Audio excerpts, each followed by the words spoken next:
All right, Quintin, Soober. We've got a little bit of a different episode today. Soober, you're a sales guy. You're selling the training packages that Quintin has, but we're gonna kind of take a little bit of a different approach today and just talk about business, talk about sales, and then yeah, there'll be some of the undertones of nervous system as usual. But thanks for coming on, Soober. Jake, thank you so much, and Quinton, thank you as well. It's a pleasure to, be on the podcast. I'm a massive fan, so yeah, it's nice to be in this side of the camera, I guess. Yeah, super cool. Um, just for my context, real quick, how did you guys get connected? How did you end up selling nervous system training specifically? What was your path to get here? Very good question, Jake. So for me, what I would say is that I'm very selective when it comes to the kind of work that I dive into. I think the very first time that I saw what Coach Quinton was doing, I thought, man, this is number one, really cool. I don't really see anyone else out there. I mean, for me, anyways, that was doing it. And it was something that I really, really wanted to be a part of. So when I reached out to Coach Quinton and he actually responded to me saying, "Hey, like, let's have a chat about it," I was like, "Man, okay, like I'm in the game." So yeah, it's been an incredible experience so far. One that I just feel like we're just learning. Well, I'm learning as we go day by day. So. And then, what's your experience more broadly with sales? Yeah, good question. I've been in the game for about 12 years now. I've touched on different roles within that. So I've been an appointment setter, I've been a closer, I've led sales teams, and even at the moment, even mentoring people in becoming better at selling the right way. Okay, and then let's get into that. When you say the right way, what does that mean? Well, for a lot of people, for salespeople, they have a really, really bad rep. They're seen as sleazy. They're seen as the people that just want to take your money and then disappear. My approach and my view on sales is very different. I believe that I see sales as a human experience. It's a human interaction, and so it needs to be treated that way. I believe that we need to approach sales in a way that it is consultative, and I also believe that, we should be detaching ourselves from the outcome. I believe a lot of salespeople are focused on closing. This might sound counterproductive, but I believe that you focus on the relationship and the close comes after. Gotcha. So would that be like relationship based sales? Like yeah, Absolutely. I think especially in this game here, people buy from people. They're not just buying, your services, but they are also buying that interaction with you. And so if you can nail that part of the process, I mean, it's you have a very happy customer. Yeah. Now, one thing that I think about a lot, Stuart, since we've been working together, I know for me personally, being like a entrepreneur, a coach, a trainer for all these years, I've noticed, well, for one, the turnover rate in this profession is super high. Mhm. You know, like Jake is a trainer himself, personal trainer, performance trainer. This is not an easy business. Yeah. And the main point of contention between people that actually can make a career out of this and make a decent living and the people who kind of like burn out and maybe they switch into something else is your ability to sell your services. And that's something that like no one really teaches. It's almost like we learn everything about the human body. We learn everything about developing relationships. But the process to get someone to accept your services, because that's essentially what sales is. Like you're trying to help them emotionally be ready to change who they are, you Mhm. know, through like some action. That's something that there's very little resources on. And a lot of trainers are, like you said, are turned off by this process because it's kind of people view it as cringy or it has like a bad reputation. That a lot of it kind of comes from like the 80s, when like sales really went mainstream through like telemarketing and the whole like stock market fiasco with the Wolf of Wall Street. Yeah. So let me ask this: what is sales technically? To kind of like break the myths and the negative connotation and get back to go to like what are the actual mechanisms at work that are so helpful for the coach and the client? Yeah. Very, very good question. Coach Quinton. And I think also, by the way, this isn't something that's unique just to this industry. There are a lot of smart people out there that really know their craft or their trade very well. They just can't translate that into business. So when you ask me the question of what is sales technically, I think when people think of sales, they often picture persuasion, closing, sleazy salespeople, as I mentioned sort of pretty early on here. But technically, sales is simply the process of helping someone make a confident, informed decision that improves their situation. It's a structured conversation that's rooted in trust. And so, in my view, great sales isn't about convincing, it's about understanding. It's about diagnosing before you prescribe, similar to what your doctor would do. And so, the best sales professionals act as consultants who uncover a real problem, they explore impact, they guide prospects to solutions that truly fit.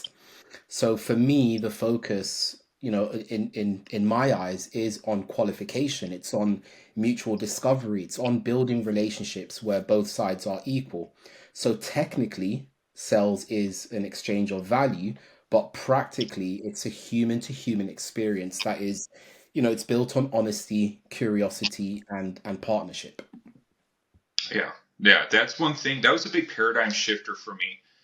That really changed my life and kept me in the game is when I finally just let go of the negative connotations. And totally honest, I think a lot of the negative connotations come from fear, from the customer and the person that wants to sell their services.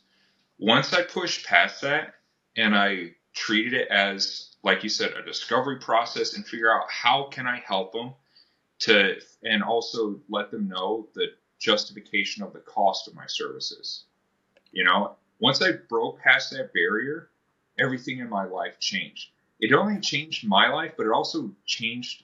I was able to change more lives of my clients. I was able to help more people by just embracing this process instead of fighting against it. So, in your experience, why do you think people really fight against this idea of learning sales and diving in? You know, some guys will go years and years and years and procrastinate this process to the point where they kind of just give up on their dreams. It's it's an uncomfortable thing. Sales starts off as an uncomfortable thing. And what I mean by that is, look, very early on in my career, I faced a lot of rejections, to the point where there were moments where I sat down in my room at night and I was like, is this career really, really for me? And so what I would say is the reason why people put it off is number one, fear of being rejected. But that is just a natural part of life. You're going to be rejected, and you've got two ways that you could sort of respond to that rejection. The first way is you can turn around and say, okay, I'm not good at what I'm doing. I'm not good at sales. Or the second way is really sort of dive in, break down that call, for example, see where you could learn and make improvements, and then you're a lot more prepared the next time around. And so over time, what you'll come to find is that selling becomes easier, but also it doesn't affect you, as much as it did in the beginning. So it's almost, I think people put it off just because they can't make that first hurdle, that first jump, that first call. And once they do that and they get comfortable with that, they become full-fledged salespeople and they're comfortable in it. Yeah, 100%. Now, Jake, let me ask you this because you're like in the business, like you're grinding through it. Is this something that you've kind of been challenged with yourself, trying to like make this paradigm shift, or maybe is this something that even in your minds, like there's still areas where maybe this is like maybe tough for you. What do you think about the whole process? Um, yeah, I mean, I think it takes reps to get used to it. I did sales for a couple years, and it was like for the first year or two, I didn't, I had a different approach, you know. Yeah, so for me, it was just the time. Like it was doing it for long enough. You get enough rejection that you're not afraid of the rejection, and then you can start viewing it analytically and rather than emotionally understand like what am I actually doing here, and then eventually I think it was getting to the point where I'm like just trying to have positive interactions, make a positive impact with all my interactions. and try to genuinely help people rather than just try to get my commission. And I think once I made that, the sales started coming more naturally rather than like me trying to force them and getting lucky. Sometimes it was more just like finding the people who actually need what I'm selling. You know, it's just like matchmaking kind of thing. Jake, you said something interesting there about reps. And just to add on to that, so I've got friends who are boxing and MMA fanatics, right? They know everything about the sport. However, they've never gone into the ring, nor have they trained. And the reason why is because they are scared of getting hit in the face. And coach, you probably know this better than anyone else, but after the first few hits to the face, you realize it wasn't as bad as you made it out to be.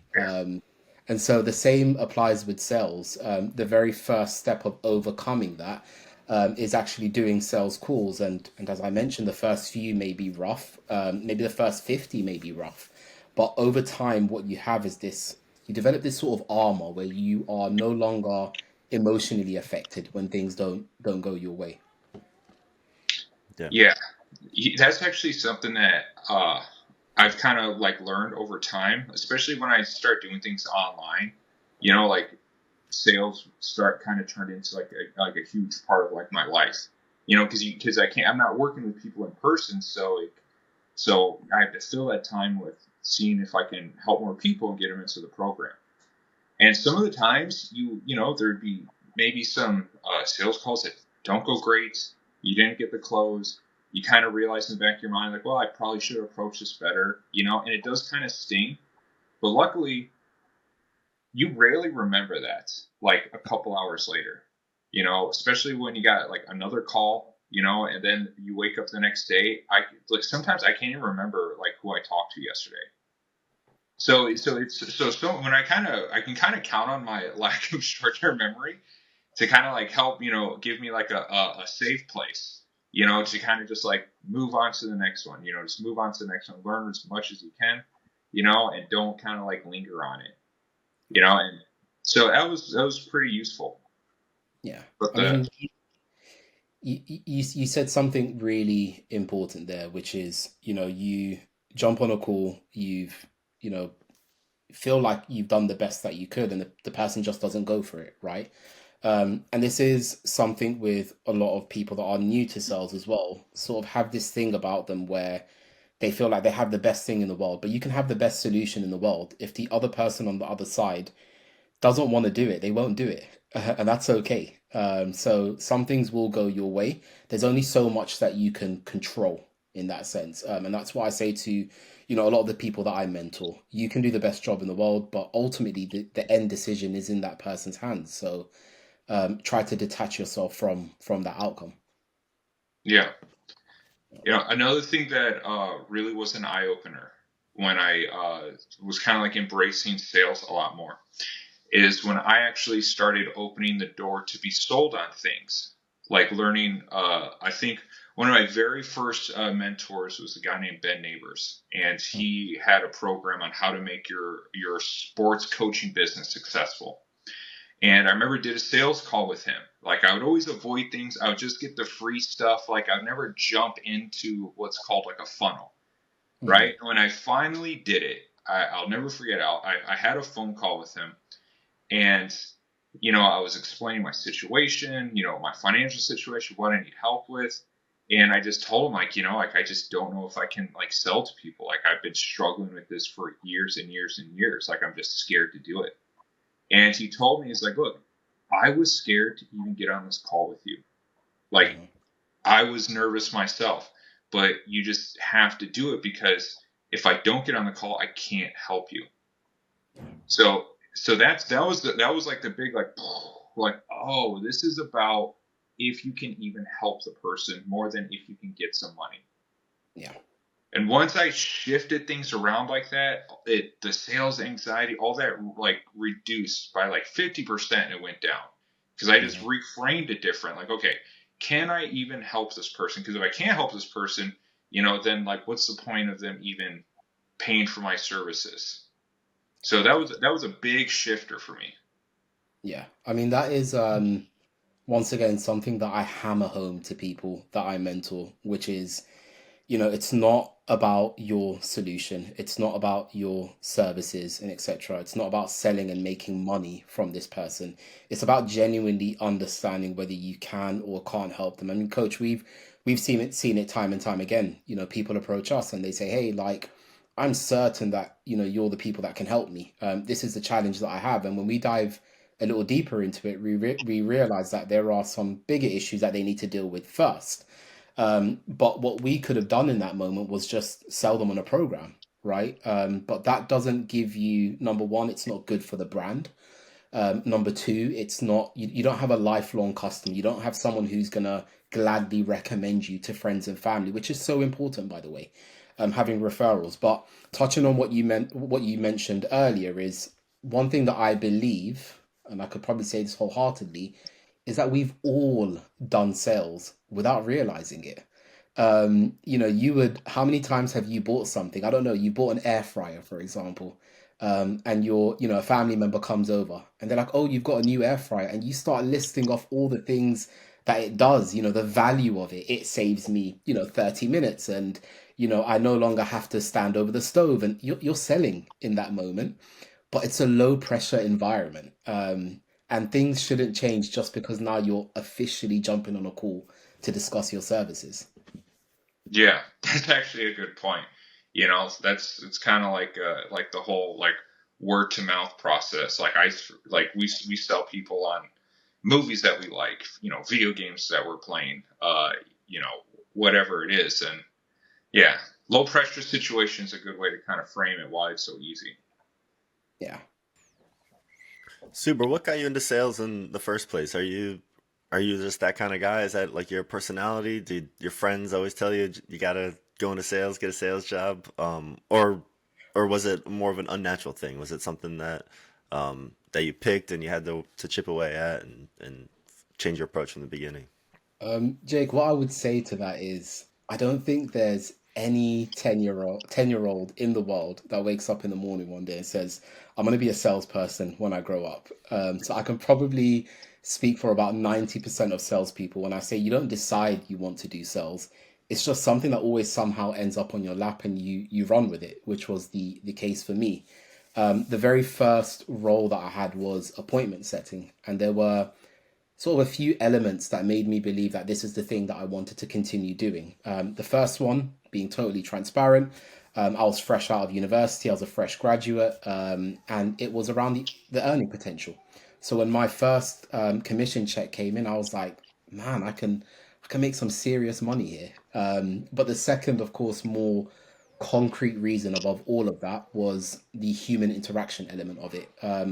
I got to speak to people from all walks of life that, in all honesty, I probably wouldn't have interacted with in the streets or, be in any sort of spaces they would have been in. And it made me realize that we're not as different as we'd like to believe. And so doing my sales job alongside hearing people's stories and connecting with them was and still very much is really fulfilling for me, and was that turning point when I said, this is something I'm going to do for, the rest of my life. And then who've been some of your influences? Like, have you gone down the Grant Cardone, the Dale Carnegie, the like what people have you looked to for mentorship in your So time? there's two people that stand out to me. So there was a in my very first job that I was in, there was a training sort of session, or I think it was for like 6 months. I did this training course. It's with a company in the US called Sandler. This isn't any promotion, by the way, but they were really, really good in terms of they taught me the whole thing around, like, when you're speaking to people, even if they're more senior than you, you need to see yourself as having equal business stature. So it doesn't matter if you're speaking to a CEO, it doesn't matter if you're speaking to someone who's just graduated, you see that person as a human being. The second thing that that sort of school of thought has taught me was that you don't push for sales. Interestingly enough, the more you push for a sell, the less likely it is to close.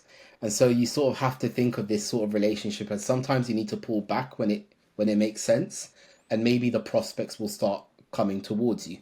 The second guy I would say is another guy in the US. His name is Josh Braun. Um, And his sort of approach to sales is low pressure. I know what the value is. I'm just going to give you value, value, value. And if you choose to buy or not, that is up to you. It's okay. So it's mainly around consultative selling. It's mainly around sort of being curious and low pressure, creating a low pressure environment. That is actually more my style of selling. And let's give some gold nuggets to some of these trainers that are kind of watching the podcast right now. So if you're a trainer, especially if you're working the floor, like Soober in the fitness and performance injury industry, there's something called the floor. Mm, Where you're basically at the gym, behind a desk, cleaning machines, doing this sort of thing. And this is kind of like it's kind of like the no man's land for personal trainers. mm, It's either they cross the threshold or they get machine gunned down. And some guys will stay in this limbo on the floor and not know how to talk to people for years, and just get paid either hourly or whatever it is. So if you're a trainer on the floor, I like that whole like free value approach. Like that's the secret to marketing, in my opinion, is free value. Like how much can you give them without asking for anything in return? And when you actually want to approach someone and talk to them, it's all about figuring out like developing a relationship, figuring out what their goals are. Can I even help this person? yeah. So when I was a personal trainer working the floor, the thing that helped me the most to just talk to people while you're cleaning machines, you just maybe you walk across someone, you see someone, you got they're a regular, they come into the gym, just introduce yourself, like in passing and ask them what they're working on. Like, hey, Mm, hey, I'm Coach Quintin. I notice you come here all the time. Like, what are you working on today? Because you want to get to know, like, what are their goals? Why are they here? What motivates them? And then after you figure out what they're working on, I always gave them some tips. Like, hey, if you want, you should try this. And if you're working on like your lower back, try those two machines and then try this stretch afterwards. mm, I think that could really help. If it helps you a lot, let me know. Let me know because I can add some more stuff to this. And then I just leave it at there. That would just be the conversation. So I just introduce. I want them to know who I am. I give them some things that could really help them out for the day, and then I let them just kind of explore that. And so mm, there is like a bit of a process, psychological process where I'm just trying to show them that I'm not a threat. You can trust me, and I'm here to help you. Even if you don't want to buy, I'm still here to help you mm, because your reputation in the gym is huge. If what you said helped this one guy, then he's going to say, hey, like you should talk to Quintin if your lower back's hurting. He helped me with my back, no problem. Now this guy is marketing for me for free. My rapport is building up in the gym. Then maybe you meet him again, ask him like, hey, how did those movements go? Did it work out pretty well? You mm, know, usually like yes, it worked out, great. Like, hey, if you want, we can do like if you want, I can help you out. I got the next half hour free. I can show you some more stuff that are more designed for your goal. You donate your time. This is another thing that a lot of trainers make a mistake on. A lot of coaches, they feel like they need to get paid for everything they do, and that is not how human beings work. yeah.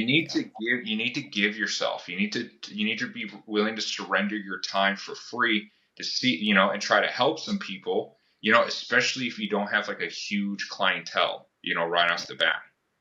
And then, you give them some free sauce, you work with them a little bit, and after it's over, I always would tell them like, hey, if you need more help, or anything like that, would you be interested in just trying a session? Like I wouldn't charge you for it. We can just try a whole session. If you like it, maybe we could take things further.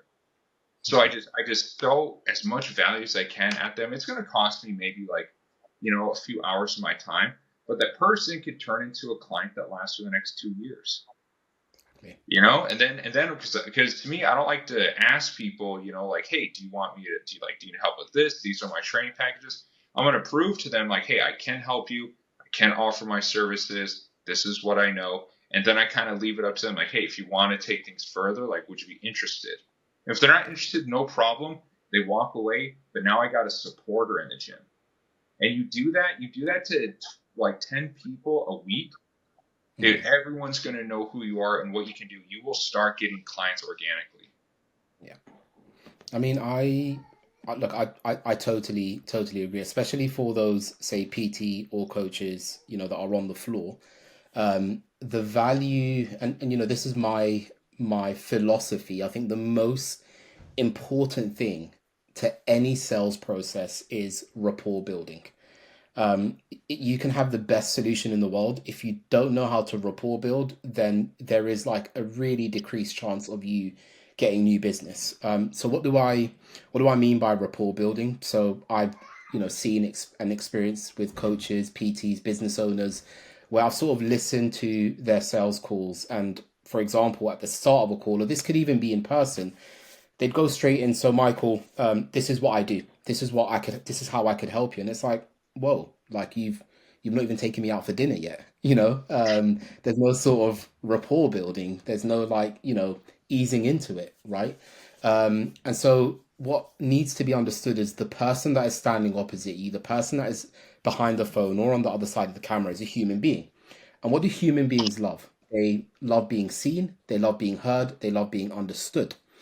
And they love when someone takes a genuine interest in them. And that means at least spending, if it's on a call, the first few minutes, or if it's in person, it may be the first few interactions, learning more about them as a person. And when I say that, I don't mean asking surface level questions such as, where are you based, or, what's the weather like where you are, but instead questions that go deeper into understanding more about them as a person.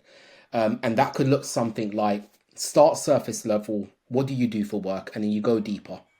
What does deeper look like here? So you then follow up with, how did you get into that profession? What is it about your job that makes you wake up in the morning and clock back in?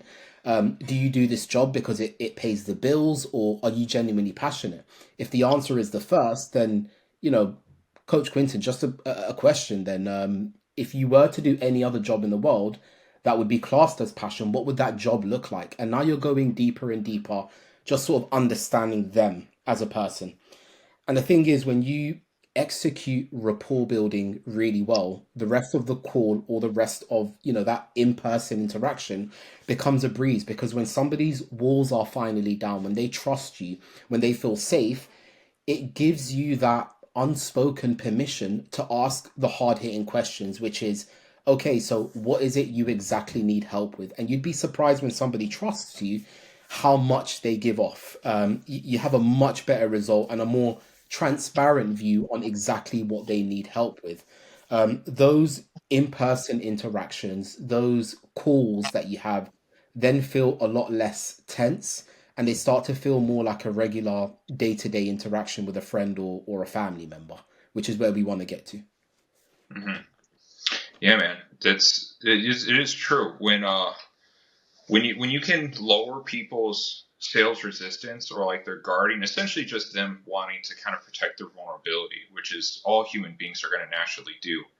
They will kind of like, they will tell you their why on why they're trying to do, and that's a really important process, because really, if you think about it, sales isn't so much you're trying to convince them. A lot of it is them trying to reveal to themselves what the problem is. Because a lot of people will stick to what's called avoidance behavior, where they avoid the problem, they procrastinate the problem, and they don't kind of really let it surface. I remember when I first got into online training, I signed up with Brandon Carter for a high ticket trainer, right? And it was a big ticket. Like it was the most money I ever spent on anything. And I remember when I was on the call, the guy named was Chris Tausch. I'll never forget this guy. He basically just kind of like, drew me in on like, what are my motivations? Like, why am I doing this? And I didn't really know. By the end of the call, I realized that my main motivator was to develop a more successful business, help more people, and develop a better financial position for myself to actually help my dad. Right? All that came out at the end of the call. And I didn't even know that was like there, where, he kept asking me like, well, like, why do you want to do it? Like, where is this going to go? What are your big motivators deep down inside? And so he wasn't convincing me of anything. He was letting me actually explore what was pushing my behavior. Almost like a therapist. It was like I had a freaking therapy session. And it changed my life forever, because I was able to now change my behavior.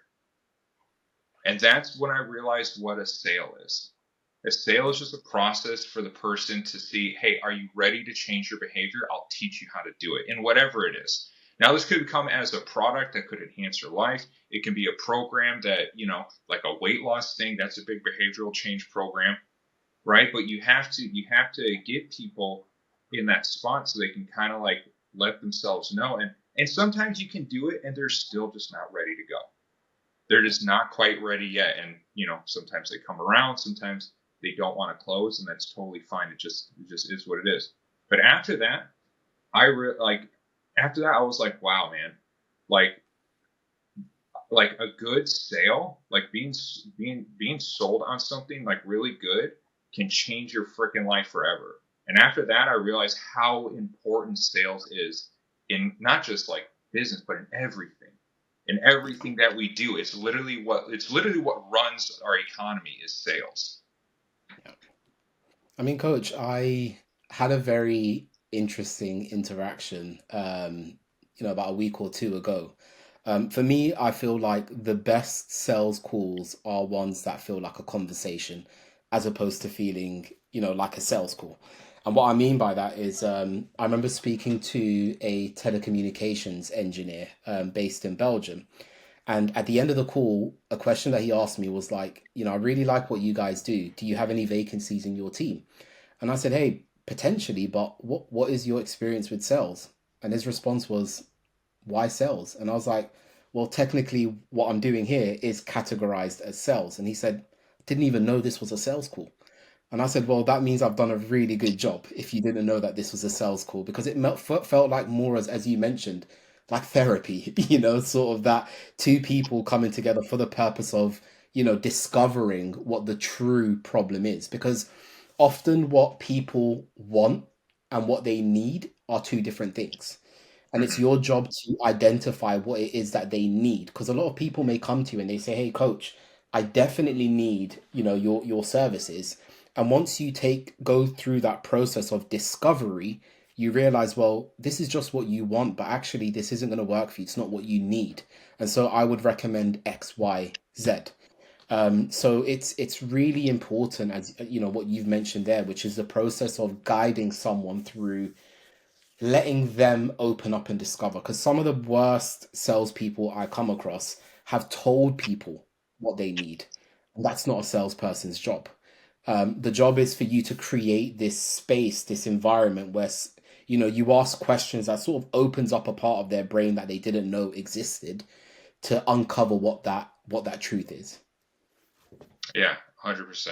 It's a very powerful process, and I think people when it's done right, man, it's such a honestly, it's in a lot of cases it's really healing. Like when you think about weight loss is a big one because obesity is a huge problem in modern society right now. And because I used to sell weight loss, and Yeah. when you get someone to finally like realize like, yeah, you're right, like I am eating too much, I'm pushing this off, I'm shortening my life, I'm shortening my time with my kids.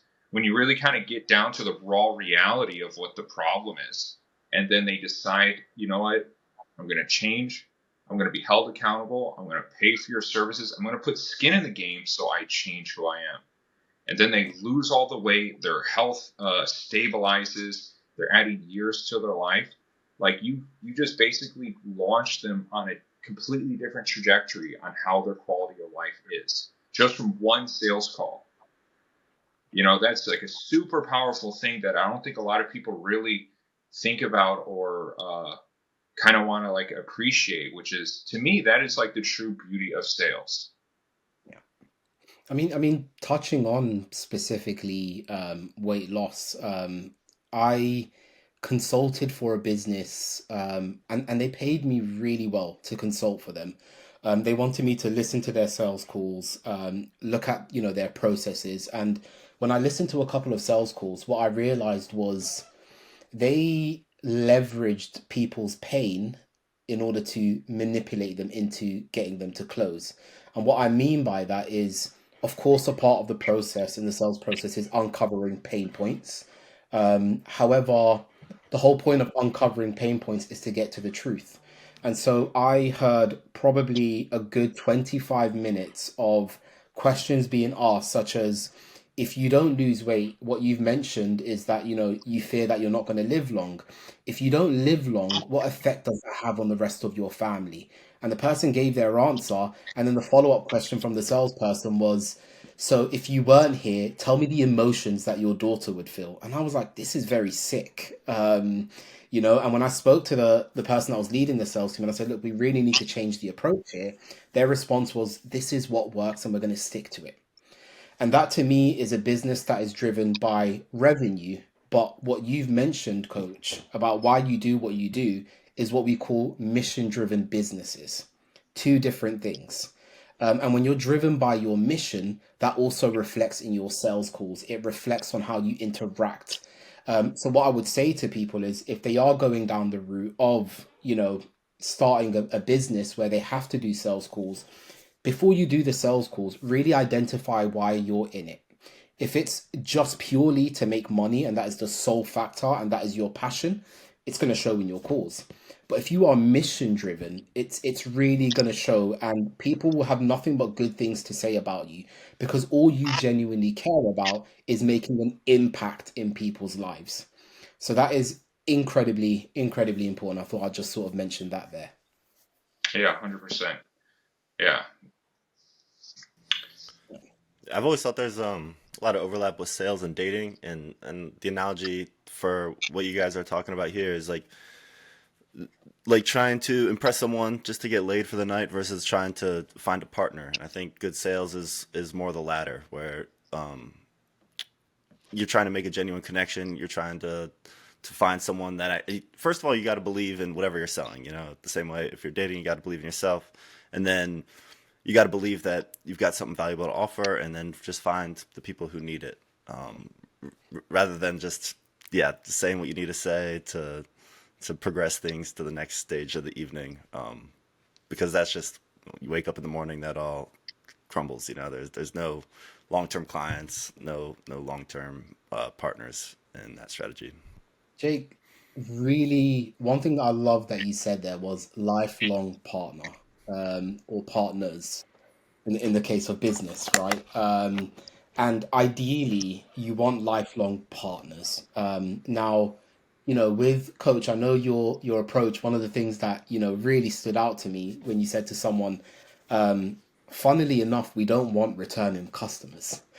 And I was like, that is great, because yes, when we talk about lifelong partners, people associate that with somebody returning to spend money. But really, in the case of business, a lifelong partner could be someone who recommends their friends and their families to the business as well. That's a lifelong partner and supporter. And so, like, one thing that I see, what a lot of people do is they go for that one-time sell, that one-time transaction, right?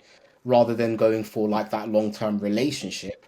And yes, that will bring in the money right now, but that catches up to you over time, because people speak, right? And when people talk to each other and they're like, what do you think of this person's brand? It's kind of like, yeah, they were okay, but I don't think I would ever go back to them. Whereas when you have a lifelong relationship or partner, those are the ones that advocate for you behind the scenes. And those are that ultimately results in extra revenue coming in from places that you didn't even, think it would come from. Those are the kind of sales calls where they join and they're like, hey, you don't need to tell me about your program. I heard all the good things. Just sign me up right away, sort of thing. And that's what you need to look for. Absolutely, lifelong partners in your conversations. Yeah, and that also builds trust in whatever industry that you're in. Where and you kind of like make your life easier, and you also make the industry better long term. Like for what we're trying to do, if we can deliver good results, and there have been people that we've been on calls with, I've been on calls with you, and I'm like, we're not sure if we can help you actually. Like, you should probably see a doctor. Like, we don't just like take everyone who just wants to give us money, because if we actually can't deliver results, that is not going to help. It's not going to help us. It's not going to help them, and it's also not going to be great rapport building for who we are in the industry, because we do have a mission. We're trying to make a huge change in industry. So we want to make sure we can deliver on what we say. If you're going to give us your hard-earned dollars. We need to change your life. We need to deliver on these results and do everything we can so you're in a better spot. You know, let me ask this, Super. What's one piece of advice you would have for like coaches and trainers out there that are really getting stuck crossing that sales threshold? And you know what I'm talking about. There's that early threshold. It's like in dating. You know, the hardest part is just walking Yeah, up to the girl. When once it kind of starts, it gets easy. But yeah. what's one piece of advice you would have for some of those guys? Well, if I can give two, because Sure. it's hard to squeeze into one. Yeah. So the first I would say, and I've sort of mentioned this a couple of times in the call, is that what's required is a mindset shift. It's something in sales, in the sales world, that we call detaching yourself from the outcome. And what that means is not being emotionally tied to whether something closes or not. It's focusing on the process. And, remember what I said is to figure out whether it makes sense to work with a prospect or not. It's about uncovering the truth and whether this is the right decision for you and them. And sometimes that answer is no. And if it is no, then that's okay. When you detach yourself from the outcome, you stop pushing and you start listening. You create a space where a prospect feels safe, and which most of the time actually leads to better, more authentic results. So, ironically, and I also did mention this earlier, the less you chase a sell, the more trust you build and the more sales you end up making. So that's the first thing. The third thing I would say is probably reframing as what you're doing being, sales. Change that and see it more as you're helping someone with a challenge of theirs.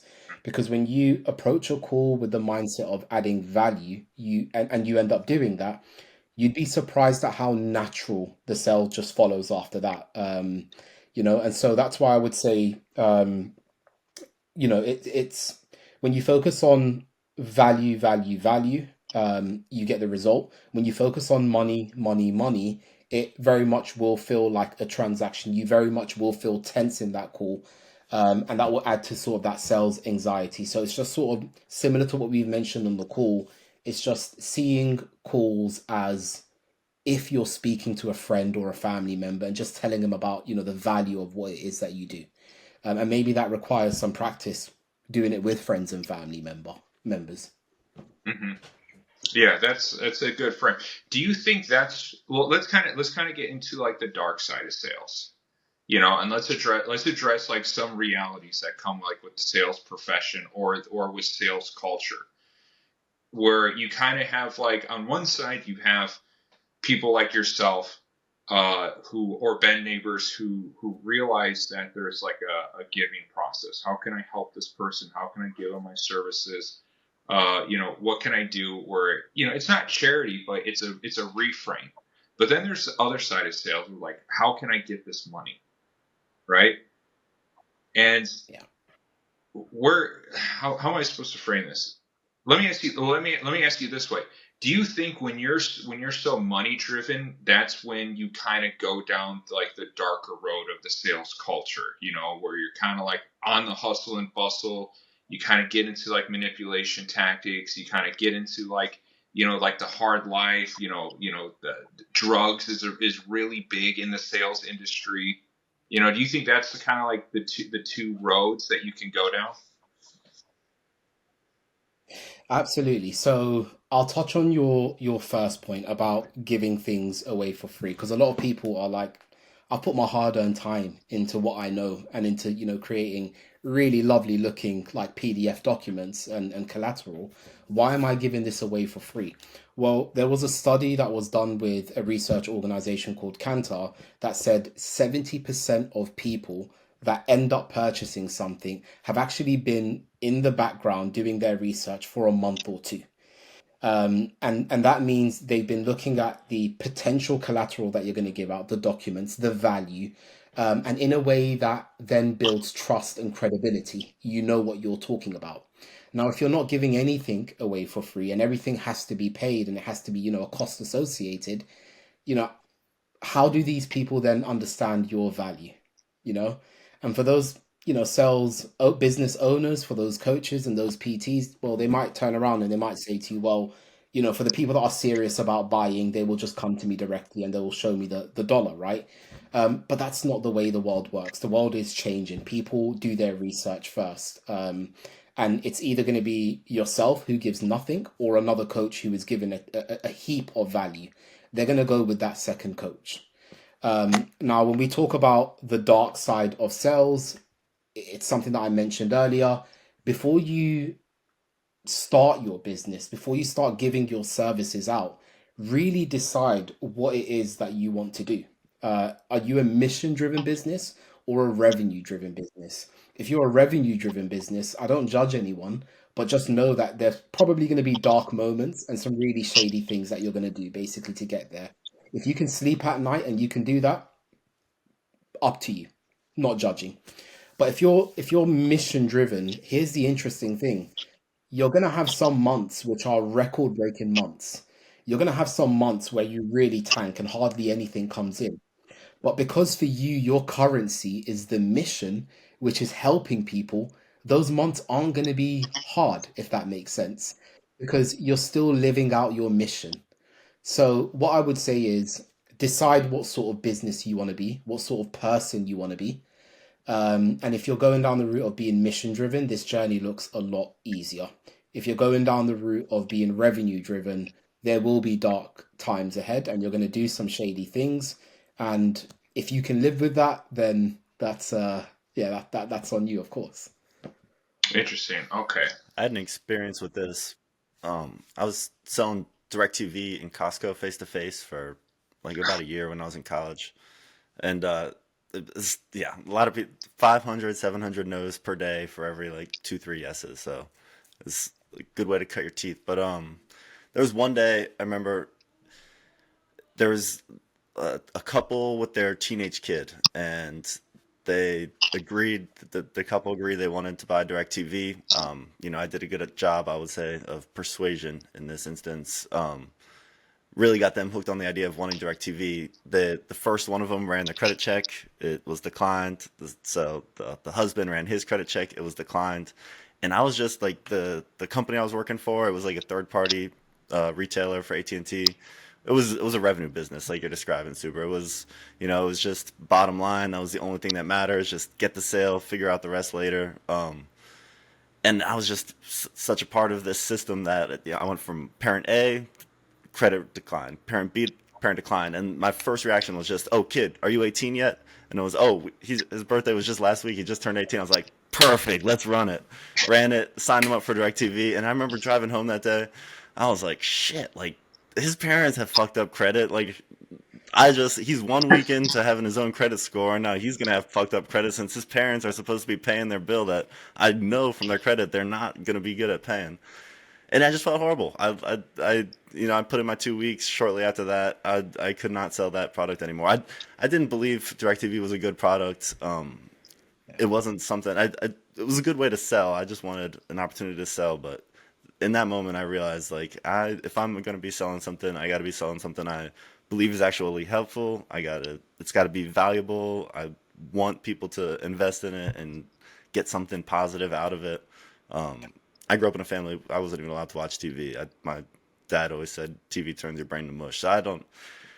I was only there for the money, and just that moment made it painfully clear to me. It changed the way I approach. But Super, let me ask you this too. In selling, you've sold several different products. How has selling nervous system training been for you? What do you like about selling this product? Has it been easy for you to kind of understand the value of it? Do you do the training yourself? Like what's been your experience with this product specifically? Yeah. I don't even think I've answered this question to Coach Quinton before, so it's probably going to be the first time he's hearing this. As I said, I'm very selective with who I work with, what organizations I sort of put myself into, and for me, I'd probably say the first 2 weeks I had thoughts in my mind, which is, are we selling snake oil?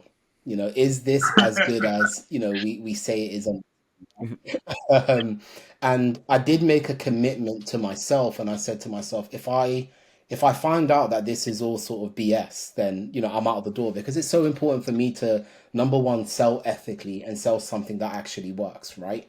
And the first breaking point for me was, and Coach Quinton did offer for me to do the training very early on. I didn't take him up on his offer, right? But the turning point for me was the very first client that I signed on. It was, and I hope he doesn't mind me saying, so I won't say his name exactly, but it's like a tattoo artist, somewhere I believe in Austria, right? Really, really lovely guy. Runs his own shop, but the problem for him was around, like, his hands, either going numb, or there being a lot of pain, a lot of back pain as well. And a lot of people will just look at that problem as, for what it is. But there's so much more meaning behind that. And the meaning behind it is he doesn't get to run his business anymore. He's on a short time. What does that mean? What's the implication for for his friends or his family that rely on him, right? And so when we signed him up to the program, and I think 3 weeks into him being into the program, what he said was, I've never ever felt relief like this before. And this is just 3 weeks into the program, right? And it was at that moment that I said, I believe in this. It actually works. We're not. Snake oil, And so that then made me want to do the program. I actually started it very recently. My wife and I were, doing it together, and we had so much fun. Like, it was, we were laughing and we were enjoying ourselves, and we genuinely just felt the tension in our body just leave us. And that's after one session. I'm not saying everybody is going to get that result, but I'm just saying that's our experience, and so it made us excited to continue. When I checked my app and I saw my next session was on Tuesday, I was like, shoot, like, I want to do another one today. you know so it's made, and I don't want to use the word selling this, it's made getting people on board a lot easier, because a lot of people, when we speak to them and we give them the why behind, what they're going through, that their doctors or their physios or osteopaths couldn't give them, it all starts to make sense for them. And then you see this genuine excitement of them wanting to, start the program as soon as possible. So, my experience is extremely positive from a client perspective, me being a client, but also from me, like, bringing and spreading this message to everyone else. So, a bit of a longer answer, but I just felt myself getting a bit passionate there. So I just wanted to kind of let that out.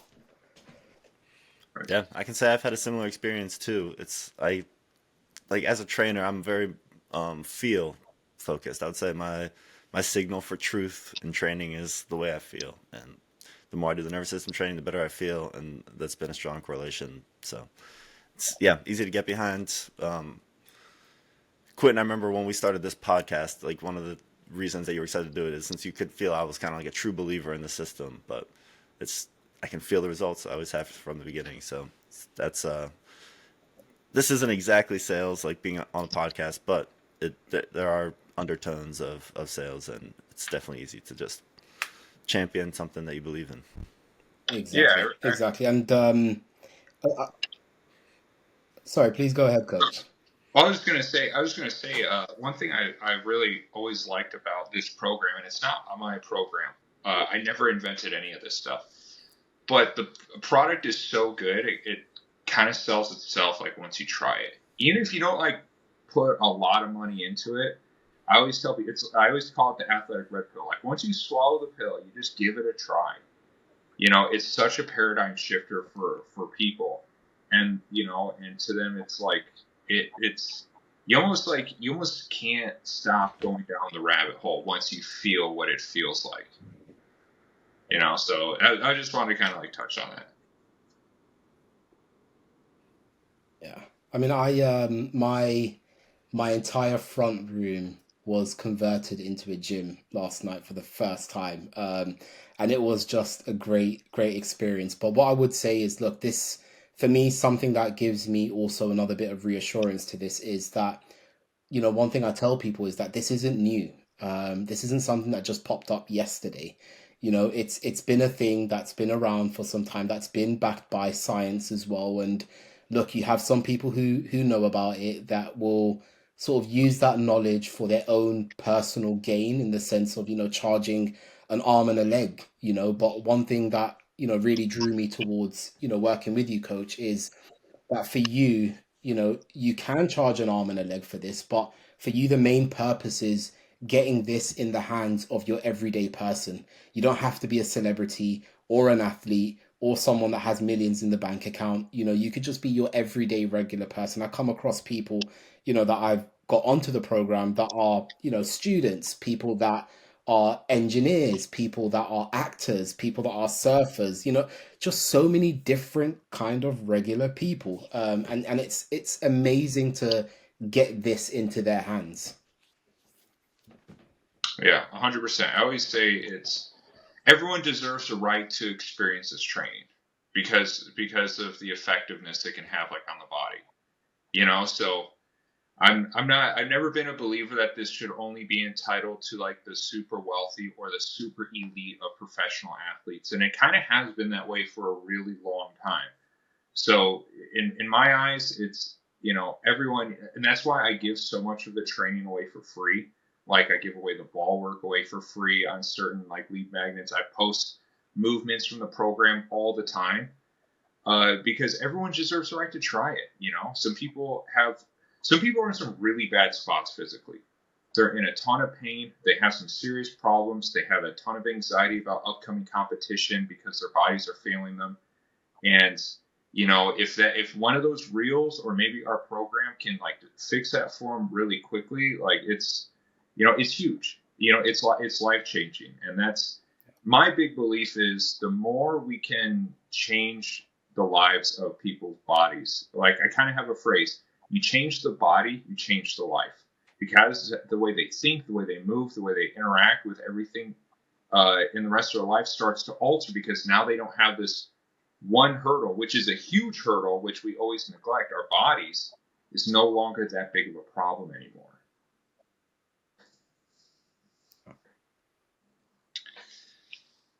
Yeah. So, but yeah, man, Yeah. it's been fun. It's been a fun, interesting experience getting this all in. I will say this: Soober being on board with the team has been a huge eye opener on how to make, in my opinion, uh, things. How do I put this?